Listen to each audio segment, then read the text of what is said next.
लष्कराचा पूर्ण क्षमतेने वापर करायचा असेल तर त्यांना स्वातंत्र्य द्यायला हवं। लोकसभेत राहुल गांधी यांचे सरकारला खडेबोल।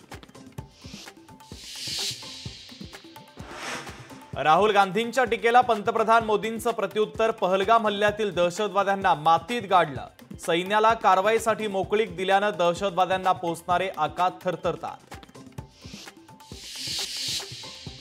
भारतानं पाकिस्तानला सडेतोड उत्तर दिलं। श्रीकांत शिंदे यांच्याकडनं मोदी सरकारचं कौतुक। पहलगाम हल्ल्यातील मृतांच्या कुटुंबियांना सरकारनं न्याय दिला। राज्यसभेत जेपी नड्डा आणि खरगेंमध्ये जुंपली। खरगेंचं मानसिक संतुलन बिघडलं। जेपी नड्डांची टीका। खरगे आक्रमक झाल्यानंतर नड्डांनी मागितली माफी। लोकसभेत निशिकांत दुबेंच्या भाषणावेळी विरोधकांकडून जोरदार घोषणाबाजी तर भाजप खासदार निशिकांत दुबेंना मराठीवरून डिवचलं।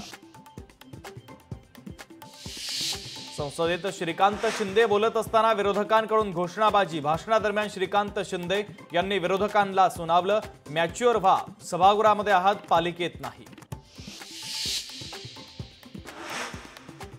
कैलास गोरंट्याल 31 जुलैला भाजपमध्ये करणार पक्षप्रवेश तर भाजपच्या मुंबई कार्यालयामध्ये त्यांचा पक्षप्रवेश सोहळा।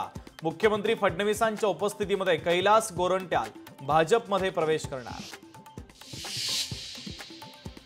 प्रांजल खेवलकर यांच्या पोलीस कोठडीमध्ये वाढ। खेवलकरांसह 4 आरोपींना 2 दिवसांची पोलीस कोठडी। ईशा सिंग आणि प्राची शर्मा यांना न्यायालयीन कोठडी। एन्काउंटर स्पेशलिस्ट दया नायक यांची बढती। सहाय्यक पोलीस आयुक्तपदी बढती तर निवृत्तीच्या 2 दिवस आधी मिळाली बढती।